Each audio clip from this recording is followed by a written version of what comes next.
السلام عليكم. الكومنت ده وصلني من بتقولي ابني بيتعصب بسرعة ومش بيعرف يتعامل مع الأطفال بسبب عصبيته.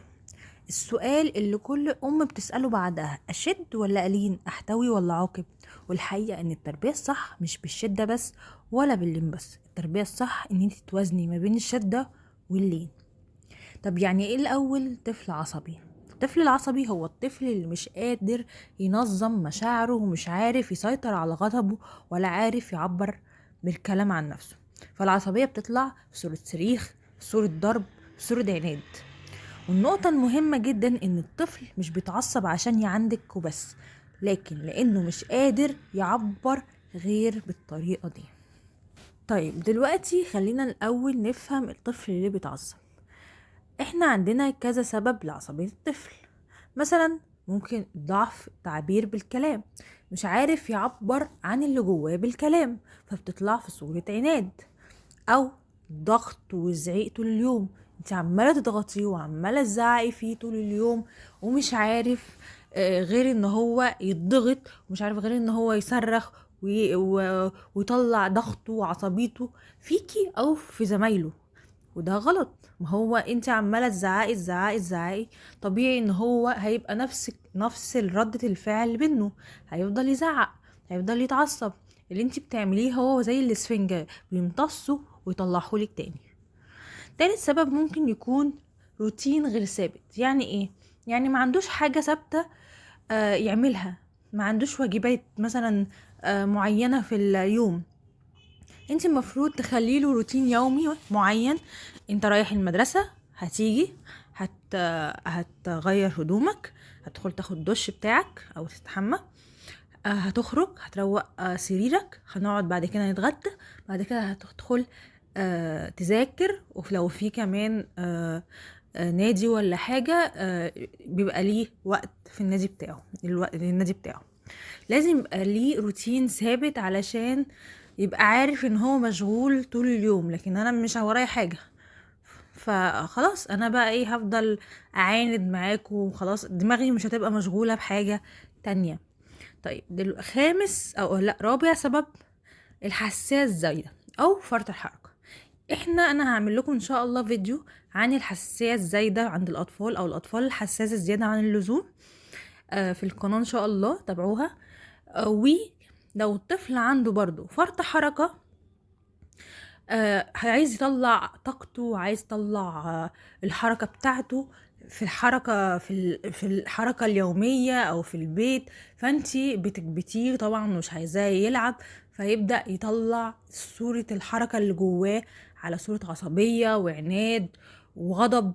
فانتي لو الطفل عندك بيتحرك او عنده فرط حركة كتير، انتي لازم تشتركيله في نادي او على الاقل تخرجيه يجري ويلعب ويتنطط علشان تتخرجي الطاقة اللي جواه. خامس سبب: التوتر في البيت. لما يبقى طول اليوم في توتر في البيت وطول اليوم في خناقات وطول اليوم ما بينك وما بين والده، طبيعي ان الطفل من كتر التوتر هيبدأ يطلع الموضوع اللي جواه او التوتر اللي جواه ده على شكل عصبية وعناد وضرب في زمايله. فلازم نقلل التوتر ده. سادس سبب: ان الطفل يبقى ذكي جدا ومش مفهوم من اللي حواليه خالص. لما الطفل يبقى ذكي وهو عارف ان اللي قدامه مش فاهمه، يبدأ يتعصب علشان انت مش فاهمه، هو فاهم ان انت مش فاهمه. فلازم نحاول ان احنا نفهم اطفالنا ونتكلم معاهم علشان نفهمهم. كل الاسباب دي بتخلي العصبية هي وسيلة دفاع عن نفسه مش قلة تربية. دلوقتي احنا عندنا نوعين من الاخطاء في تربية ولادنا. ايه هما النوعين دول؟ لإما شدة غلط، لإما لين غلط. ازاي؟ الشدة الغلط لما بنزعق، بنضرب، بنهدد، بنهينه قدام حد، النتيجة بتطلع ايه؟ النتيجة بتطلع ان الطفل اهدى قدامك بس مكسور من جواه، فبيطلع كل الضيقة اللي هو كاتمها قدامك على زمايله، ان هما بيضربهم وان هو يفضل يعمل مشاكل من غير ما تاخدي بالك علشان انتي ما تعصبيش عليه. طيب اللين الغلط ان احنا نسيبه يعمل اللي هو عايزه، نبرر كل تصرفاته. لو حد زميله مثلا قال ده بيضرب، معلش اصل هو كذا. لما حد مثلا لما المدرس يتضايق منه ويشتكي، لا هو اكيد ما غلطش، هو ما كانش قصده، هو انت تفضلي تبرري له، ده غلط. نخاف نزعله. النتيجة بتطلع ايه؟ ان الطفل فوضوي، مش حاسس بحدوده، مش حاسس ان هو عليه مسؤولية، ان هو اي تصرف هو يعمله هو هيبقى مسؤول عنه، انت هتبقي كل تصرفاته انت المسؤولة عنه. يبقى الحل هنا ايه؟ ان مش هنا بس الحل ولا هنا بس الحل، لا اللين بس الحل ولا الشدة بس الحل. طب ايه هي الشدة الصح؟ ان احنا نعمل قوانين واضحة، حدود ثابتة، قرارات ما بتتغيرش. يعني مثلا الضرب مرفوض، الصريخ مرفوض، ان انت تأذي زميلك مرفوض. لازم يبقى عندك قوانين ان هو لو اتخطاها ساعتها بقى هنتجه لايه؟ هنتجه للشدة. لو السلوك اتكرر اكتر من مرة ساعتها هنتجه للشدة، بس في نفس الوقت هدوء. ازاي نبدأ؟ يعني ازاي نشكل ما بين اللين والشدة؟ ان هو لازم احتوي مشاعر الطفل واسمع له وافهم هو حاسس بايه. انا فاهمه ان انت مثلا لازم تقولي له انا فاهمه ان انت متعصب، انا فاهمه ان انت من حقك تزعل من الموقف ده، بس وهنا بقى هتبقى محور التغير. بس مش من حقك تضرب زميلك، مش من حقك ان انت تزعق.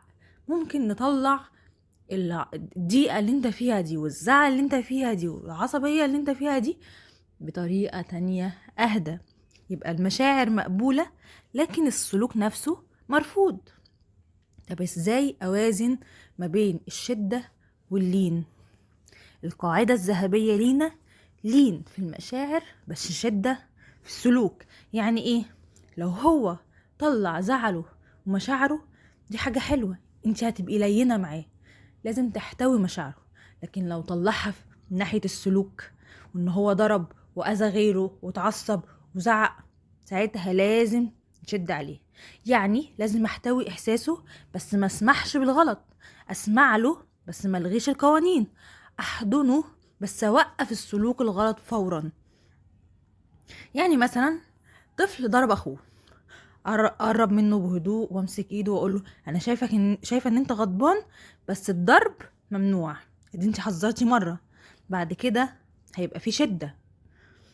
طب بعد ما يهدى لازم نتكلم معاه، نعلمه ان يبقى في بديل للضرب. لازم نكرر القاعده اكتر من مره علشان بعد كده هو هيبقى عارف ان الموضوع سهل، موضوع سلس. انت عادي، انت هتسيبيه ان هو يعمل الغلط، هتزعقي عادي، هتضربيه عادي، بعد كده الضرب هيبقى بالنسبه له عادي. بالعكس هو هياخد الضرب اللي انت بتضربيه له ده وهيزود ان هو هيضرب حد تاني.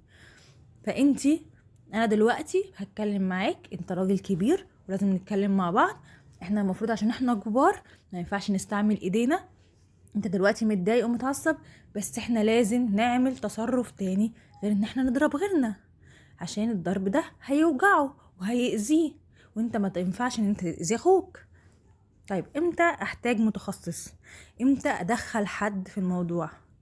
لو العصبية شديدة جدا، لو فيها ان هو بيأذي حد على طول، لو فيها تأخر في الكلام او فرط حركة، ساعتها هو هيبقى محتاج متخصص فعلا. ممكن يبقى طفل توحد، وده ضروري علشان نعي بالطفل اللي قدامنا عنده مشكلة ايه، بس بعد ما يتكرر الغلط مع تكرار النصيحة. عايزة اقولك اخر حاجة ان التربية مش معركة ولا قصر ارادة، التربية علاقة قايمة ما بين الحب والحدود، لازم توازني ما بين الحاجتين.